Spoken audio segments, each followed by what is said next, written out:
Welcome back everyone. Next test है ये test number 179 are के लिए टेस्ट सीरीज चल रही है। प्रैक्टिस करेंगे इस पे हम इंडियन पॉलिटी के प्रश्नों पर। और इस टेस्ट सीरीज की प्लेलिस्ट बना रखी है, वहाँ पर आप टेस्ट नंबर 1 से लेकर 179 तक पहुँच सकते हैं। डिस्क्रिप्शन बॉक्स में लिंक है। उसका पहला प्रश्न, किस अधिनियम के द्वारा ब्रिटिश संसद ने चाय और चीन के साथ व्यापार को छोड़कर ईस्ट इंडिया कंपनी के भारत के साथ व्यापारिक एकाधिकार को समाप्त कर दिया था? 1813 का चार्टर, 1833 का चार्टर, 1853 का चार्टर या 1793 का चार्टर? 4 चार्टर हुए और चारों चार्टर के बीच में 20-20 साल का गैप है। और सबसे ज़्यादा जो प्रश्न बनते हैं वो 13 और 33 के चार्टर से बनते हैं। यहाँ पे जो आंसर है वो 1813 का चार्टर है, ऑप्शन नंबर ए। तो 1813 के चार्टर अधिनियम के माध्यम से ब्रिटिश संसद ने चाय और चीन के साथ व्यापार को छोड़कर ईस्ट इंडिया कंपनी के भारत के साथ व्यापारिक एकाधिकार को समाप्त कर दिया था। ठीक है। और जो इसको छोड़ा था, इसको भी सबको समाप्त किया था, वो क्या था? 1833 के चार्टर में, जो अगला चार्टर था। क्वेश्चन नंबर 2 पर अजय निम्नलिखित में से किस अधिनियम ने भारतवासियों को अपने देश के प्रशासन में कुछ हिस्सा लेना संभव बनाया? कौन से अधिनियम या एक्ट या चार्टर ने बनाया? इसका आंसर है ऑप्शन नंबर डी, 1833 का चार्टर। तो चार्टर एक्ट 1833 की धाराओं में सबसे महत्वपूर्ण धारा है 87 थी, जिसमें यह कहा गया था कि किसी भी भारतीय अथवा क्राउन की देशज प्रजा को अपने धर्म, जन्म स्थान, वंशानुक्रम, वर्ण अथवा इनमें से किसी एक कारणवश कंपनी के अधीन पद अथवा सेवा के अयोग्य नहीं माना जा सकेगा। और कालांतर में राजनीतिक आंदोलन में 1833 एक्ट की यह धारा प्रशासन में भागीदारी हेतु मुख्य आधार बनी। तो 1833 डी है इसका आंसर। सर्वोच्च न्यायालय की स्थापना से रिलेटेड दो स्टेटमेंट है, यहाँ पर कौन सा इसमें इनकरेक्ट होगा, असत्य होगा? कलकत्ता में सर्वोच्च न्यायालय की स्थापना 1773 के रेगुलेटिंग एक्ट के द्वारा की गई थी और लेमेस्टर इस न्यायालय के मुख्य न्यायाधीश थे। देखिए, पहला स्टेटमेंट करेक्ट है। कोलकाता में सुप्रीम कोर्ट यानी सर्वोच्च न्यायालय की स्थापना 1773 के रेगुलेटिंग एक्ट के तहत अगले वर्ष 1774 में की गई थी। ठीक है, कि इस एक्ट के तहत की गई थी, तो करेक्ट है पहला स्टेटमेंट। लेकिन एलिजा इम्पे इस न्यायालय के मुख्य न्यायाधीश थे, गलत है दूसरा वाला स्टेटमेंट। और गलत ही अपने को ढूंढना है, तो बी है इसका आंसर। तो 1773 के रेगुलेटिंग एक्ट में कोलकाता में सर्वोच्च न्यायालय की स्थापना का प्रावधान किया गया था, जिसकी स्थापना 1774 में की गई, यानी अगले साल को। तो पहला करेक्ट है। और सर एलिजा इम्पे इसके प्रथम मुख्य न्यायाधीश थे, ये इंपॉर्टेंट है, इसको याद रखिएगा। इसने दूसरा स्टेटमेंट वहाँ गलत है और जो गलत स्टेटमेंट है वही आंसर, यानी बी। ये नंबर है, इस पर कॉल है, व्हाट्सएप करके आप फुल टेस्ट सीरीज प्राप्त कर सकते हैं। क्वेश्चन नंबर 4 पर आ जाइए। निम्नलिखित में से किन से भारत में अंग्रेजी शिक्षा की नींव पड़ी? 1813 का charter, general committee of public instruction 1823, प्राच्यवेद एवं आंग्लवेद विवाद। नीचे दिए गए कूट का प्रयोग करके सही उत्तर का चुनाव कीजिए। भारत में अंग्रेजी शिक्षा की नींव पड़ी इन तीनों से, 1813 के चार्टर से भी, और general committee of public instruction 1823 से भी, प्राच्यवेद एवं आंग्लवेद विवाद। तो इसका आंसर हो जाएगा ऑप्शन नंबर डी, 1 2 3। तो उपरोक्त तीनों के द्वारा भारत में अंग्रेजी शिक्षा की नींव पड़ी। क्वेश्चन नंबर 5 पर आ जाइए। निम्नलिखित में से किस अधिनियम के अंतर्गत भारतीय विधान परिषद को बजट पर बहस करने की शक्ति प्राप्त हुई? ये इंपॉर्टेंट प्रश्न है, कई बार पूछा जा चुका है। और इसका उत्तर है भारतीय परिषद अधिनियम 1892, यानी इंडियन काउंसिल एक्ट 1892। देखिए, 1892 के भारत परिषद अधिनियम ने विधान परिषद के कार्य में वृद्धि की। इसके तहत बजट पर बहस करने की शक्ति दी गई, परंतु मतदान का अधिकार नहीं था। और इस अधिनियम के तहत 6 दिन के पूर्व नोटिस पर कार्यपालिका से प्रश्न पूछने की अनुमति दी, परंतु पूरक प्रश्न पूछने का अधिकार नहीं था। नंबर 6 पर आ जाइए। ब्रिटिश भारत में सांप्रदायिक प्रतिनिधित्व की व्यवस्था निम्नलिखित में से किस अधिनियम के द्वारा की गई? सांप्रदायिक प्रतिनिधित्व जहां आ जाए तो मार्लेमेंटो हमेशा आंसर करेक्ट होगा, यानी मार्लेमेंटो सुधार 1909, इसका आंसर ऑप्शन नंबर बी। तो भारत परिषद अधिनियम 1909, या इसको बोलते हैं मार्लेमेंटो सुधार 1909, इसके द्वारा ब्रिटिश भारत में सबसे पहले सांप्रदायिक प्रतिनिधित्व की व्यवस्था की गई थी, जिसके अंतर्गत मुसलमानों के लिए पृथक निर्वाचक मंडल का प्रावधान किया गया। क्वेश्चन नंबर 7 पर आ जाइए। निम्नलिखित में से किस एक अधिनियम द्वारा भारत में संघीय न्यायालय की स्थापना की गई? भारत में संघीय न्यायालय की स्थापना की गई, ये 1935 में की गई, ये भी इम्पोर्टेंट है। भारत सरकार अधिनियम 1935, option number D.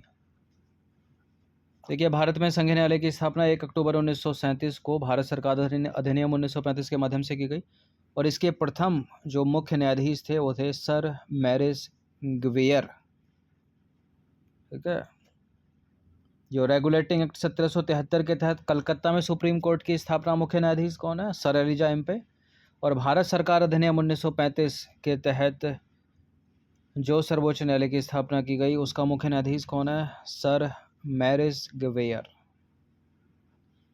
Question number 8 पर आ जाइए। भारतीय संविधान सभा का गठन किया गया था भारत सरकार अधिनियम 1935 के अंतर्गत, क्रिप्स योजना 1942 के अंतर्गत, कैबिनेट मिशन 1946 या भारतीय स्वतंत्रता अधिनियम 1947 के अंतर्गत। इसका answer option number C, cabinet mission 1946 के अंतर्गत। देखिए, भारतीय संविधान सभा के गठन का प्रावधान गठन का जो प्रतिनिधिक निर्वाचन के आधार पर कैबिनेट मिशन योजना 1946 के अंतर्गत किया गया था।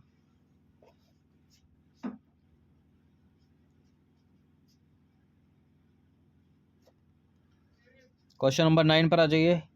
निम्नलिखित में से कौन अगस्त 1946 में गठित प्रथम अंतरिम सरकार का सदस्य नहीं था?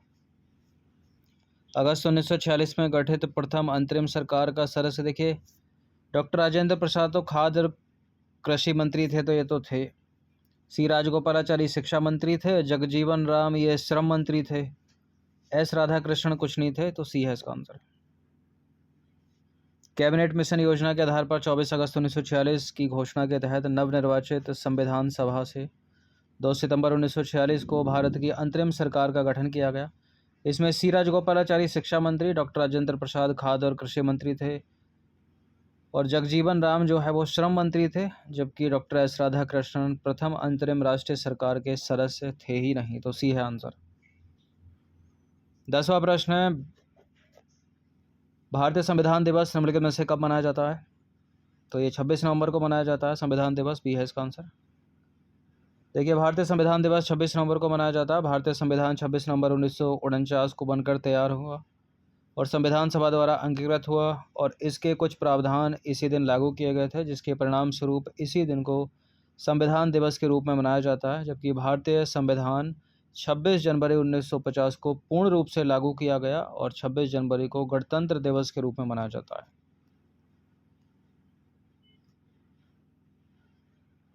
क्वेश्चन नंबर 11 पर आ जाइए। निम्नलिखित में से किसने संविधान सभा में वयस्क मताधिकार को 15 वर्ष के लिए स्थगित करने की बात की थी? वयस्क मताधिकार को 15 वर्ष के लिए स्थगित कर दिया जाए। मौलाना अबुल कलाम आज़ाद ऐसा चाहते थे, तो सी है इसका आंसर। देखिए, संविधान सभा में वयस्क मताधिकार विषय पर बहस करने के दौरान मौलाना अबुल कलाम आज़ाद ने वयस्क मताधिकार को 15 वर्षों के लिए स्थगित करने की वकालत की थी, लेकिन डॉक्टर राजेंद्र प्रसाद और जवाहरलाल नेहरू ने जोरदार ढंग से इसे अपनाने के लिए जो है इसका समर्थन किया था। 12वां प्रश्न है, राज्यसभा के गठन में प्रतिभा, अनुभव और सेवा को प्रतिनिधित्व देने में भारतीय संविधान निर्माता निम्नांकित उदाहरण से प्रेरित थे। मतलब किस देश के संविधान से वो प्रेरित थे? इन चार में से इसका आंसर हो जाएगा आयरिश संविधान से वो प्रेरित थे, आयरिश गणतंत्र से, ऑप्शन नंबर ए है इसका आंसर। राज्यसभा के गठन में प्रतिभा, अनुभव एवं सेवा से प्रतिनिधित्व, सेवा को प्रतिनिधित्व देने में यानी नामांकन के द्वारा भारतीय संविधान निर्माता आयरलैंड यानी आयरिश गणतंत्र से प्रभावित हुए, तो ये है इसका आंसर।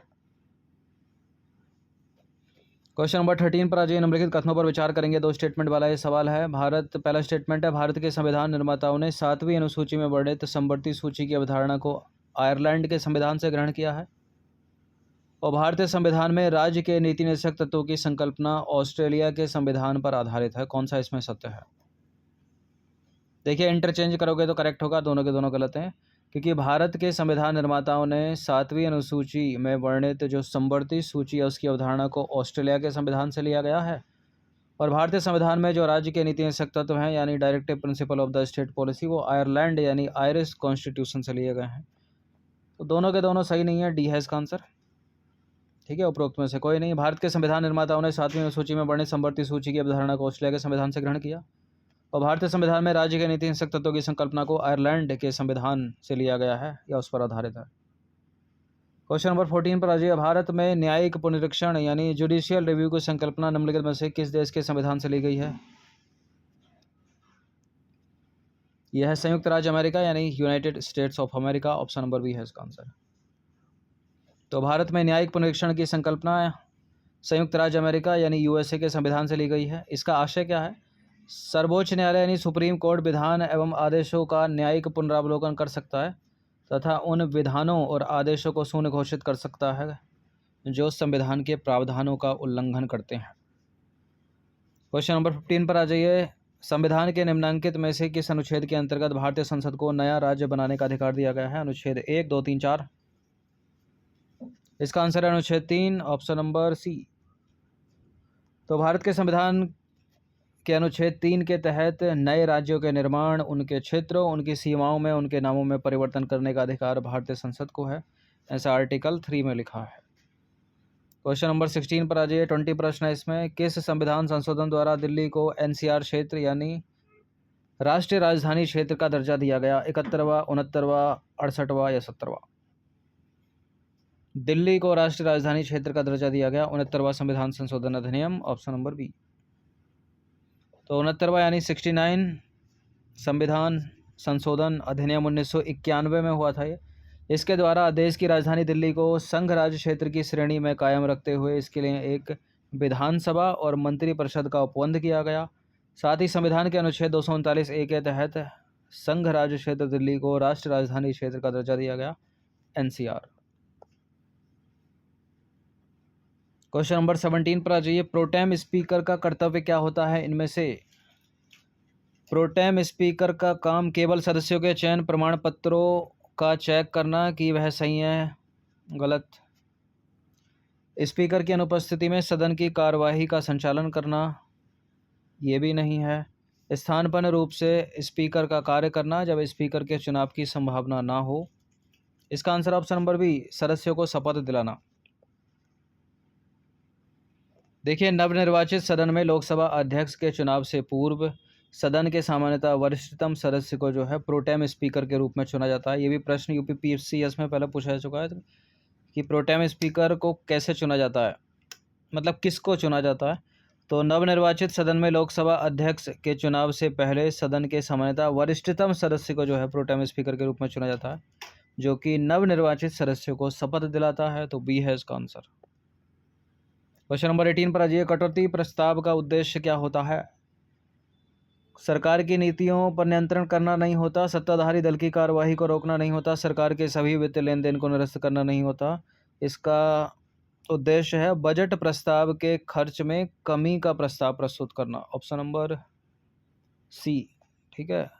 तो कटौती, तो कमी, बजट प्रस्ताव के खर्च में कमी, उससे रिलेट भी कर रहा है वो। देखिए, बजट की अनुदान मांगों में संशोधन हेतु लोकसभा में प्रस्तुत किए जाने वाला प्रस्ताव कटौती प्रस्ताव यानी कट मोशन कहलाता है, और इसके तहत सरकार द्वारा प्रस्तुत अनुदान मांगों को अनुचित बताते हुए उसमें कमी का प्रस्ताव लाया जाता है। क्वेश्चन नंबर 19 पर आ जाइए। यदि वार्षिक संघीय बजट लोकसभा में पारित नहीं होता है तो क्या होगा?